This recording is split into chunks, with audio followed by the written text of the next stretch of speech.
1717, the Caribbean Sea. Aboard a freshly purchased brigantine called the Revenge, a man stood at the helm who had absolutely no business being there. His name was Stede Bonnet, and just months before he had been one of the most comfortable, most respected, most financially secure plantation owners in all of Barbados. A man who possessed a 400-acre sugar estate, a handsome manor house, 4 children, a distinguished social reputation, and a personal fortune that the average colonial laborer could not have earned in 20 consecutive lifetimes of hard work.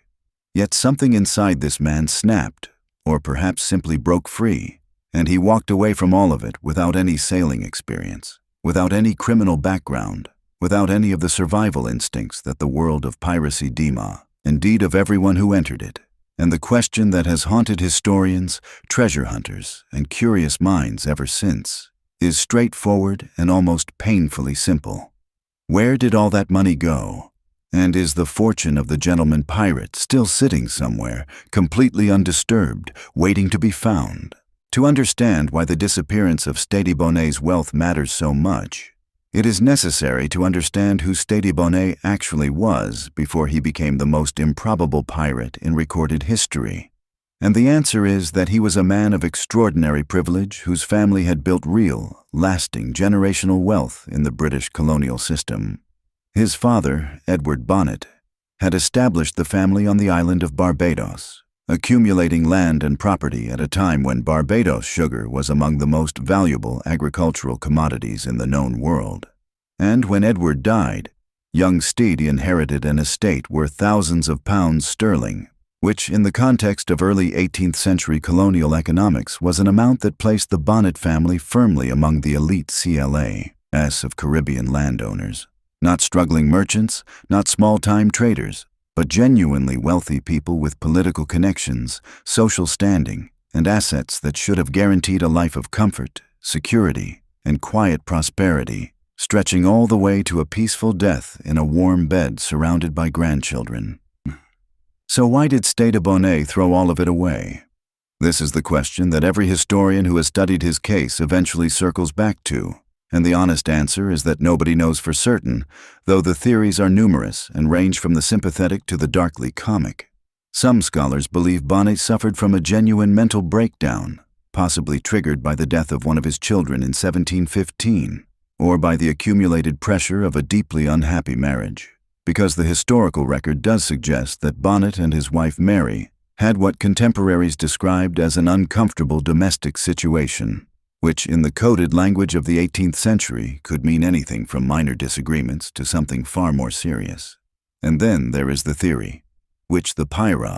chronicler Charles Johnson popularized in his 1724 book, A General History of the Pirates, that Bonnet simply could not endure the misery of his home life any longer, and chose the most dramatic possible exit from it, which, if true, makes his entire pirate career not a story of greed or ambition, but of a man quite literally running away from his marriage.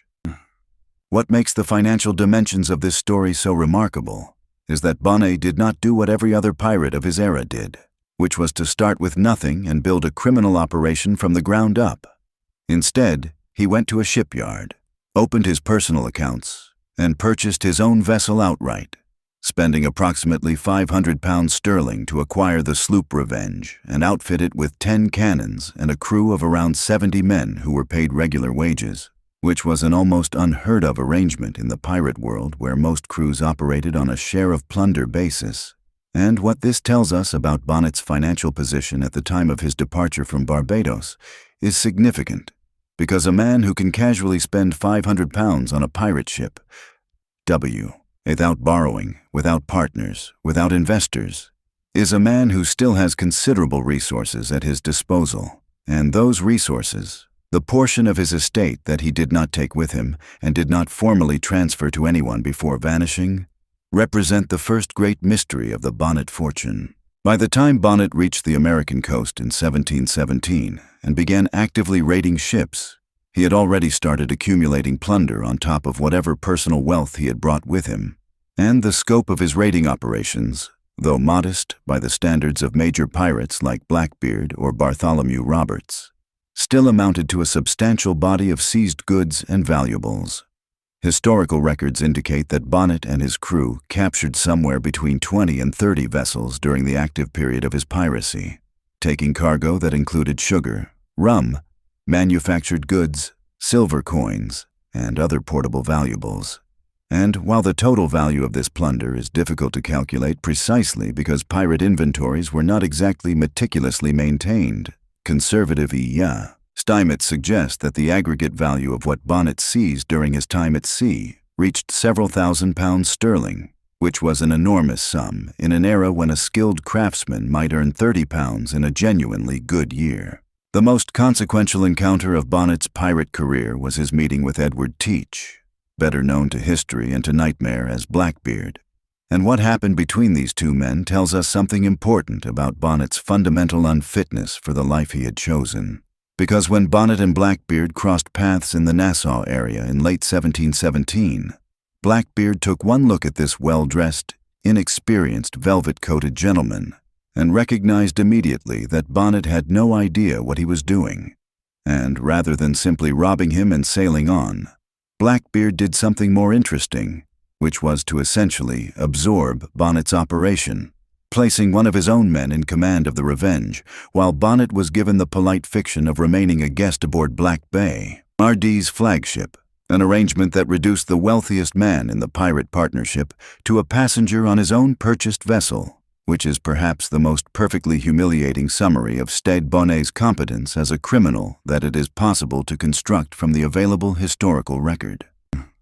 After separating from Blackbeard and receiving a pardon from the governor of North Carolina in early 1718, Bonnet made the decision that would ultimately end his life. He returned to piracy, operating now under the assumed name Captain Thomas, raiding ships along the Virginia and Carolina coasts with renewed but still limited success. And it was during this final phase of his criminal career that the question of where his accumulated wealth was being stored becomes particularly interesting, because unlike major pirate operations that maintained something resembling a treasury or shared communal fund, Bonnet's organization was small, improvised, and constantly on the move, which means that any gold, silver, or valuables he was carrying were almost certainly kept aboard the Revenge itself. And when Colonel William Rhett led 2 armed sloops out of Charleston Harbor in September 1718 to hunt Bonnet down, the battle that followed at the mouth of the Cape Fear River would determine not just the fate of Bonnet's life, but the fate of every coin and every piece of plunder that had been accumulating aboard his ship throughout that violent and chaotic summer. The battle at Cape Fear River ended with Bonnet's surrender and capture, at which point the victorious Colonel Rhett and his men conducted a search of the Revenge that should, in theory, have accounted for everything of value that Bonnet possessed. But the inventory records from that seizure are incomplete, contradictory in several places, and notably silent on the question of how much actual currency was recovered, listing quantities of goods and supplies in reasonable detail while remaining frustratingly vague about gold and silver coin. And this gap in the record has fueled 3 centuries of speculation about whether Bonnet, anticipating capture or simply following the instincts of a man who had once managed a large colonial estate, had taken steps to conceal a portion of his wealth as his homeware along the Carolina coast before his final confrontation with Rhett's forces. After his capture, Bonnet was taken to Charleston, where he was tried before Judge Nicholas Trott, a man whose contempt for pirates was comprehensive and whose courtroom manner was, according to contemporary accounts, something between a judge and an executioner who had simply not yet reached the physical portion of the proceedings. The trial was swift, the verdict was inevitable, and on November 10, 1718, Stede Bonnet was hanged at White Point in Charleston, South Carolina, becoming one of approximately 49 pirates executed in that city during the intense anti-piracy campaigns of the early 18th century. And with his death went whatever personal knowledge he possessed about the disposition of his assets, his hidden stores, and the whereabouts of anything he might have separate from his main holdings during the months he spent raiding the American coastline, because a dead man answers no questions, and Bonnet, for all his incompetence as a pirate, managed to carry his secrets with genuine and lasting efficiency. The plantation estate in Barbados presents a separate and equally unresolved financial mystery, because while Bonnet's departure had triggered legal proceedings intended to manage his abandoned property, the colonial records from Barbados covering the period between 1717 and 1722 show a complicated and never fully resolved picture of disputed ownership, creditor claims, and administrative confusion that makes it essentially impossible to trace where the proceeds from that estate ultimately ended up. Some portion almost certainly went to Mary Bonnet and the surviving children. Some may have been absorbed by creditors. Some may have been seized by colonial authorities acting on behalf of the Crown. And some, accounting for the general chaos of colonial record-keeping and the complete novelty of the situation they were dealing with, may simply have vanished into the system without anyone ever properly accounting for it, which means that the Bonnet fortune as a whole was never subjected to the kind of complete, centralized accounting that would have produced a clear and satisfying answer to the question of how much there actually was and precisely where it all went. What treasure hunters and serious historians find most tantalizing about the Stede Bonnet case is the combination of factors that makes a hidden cache genuinely plausible, rather than merely romantic or wishful. Unlike many pirate treasure legends that are essentially invented from whole cloth with no documentary foundation whatsoever, the Bonnet case involves a real man with documented wealth, documented piracy, documented capture under circumstances where concealment was both physically possible and strategically rational, and documented gaps in the seizure records that cannot be fully explained by simply assuming that everything present was properly accounted for. And the geography of his final months of operations, concentrated along the barrier islands and river inlets of the Carolina coast where concealment of goods in shallow burial was entirely practical and routinely done, has prompted serious archaeological investigations of areas around the Cape Fear River, the islands near Beaufort, and the inlets along the North Carolina Outer Banks, with research teams periodically returning to these locations whenever new archival work in British colonial records suggests a more specific area worth examining. The story of Stede Bonnet is ultimately the story of a man who had everything, abandoned everything, failed at everything he chose instead, and died on a gallows in a city that needed to make a very public example of him. But the money, the accumulated wealth of 3 generations of colonial success and 1 exceptionally strange year of Caribbean piracy, has never been fully and satisfactorily accounted for anywhere in the surviving record. And the documents that remain from Barbados, from the Cape Fear battle site, and from the Charleston trial proceedings all contain enough ambiguity, enough silence, and enough carefully unexplained gaps to keep the question genuinely alive in a way that purely invented treasure stories never quite manage, because this fortune was real. This man was Rhea. And somewhere between a comfortable Barbados plantation and a Charleston gallows in November of 1718, a significant amount of wealth simply stopped appearing in the historical record and has not appeared since.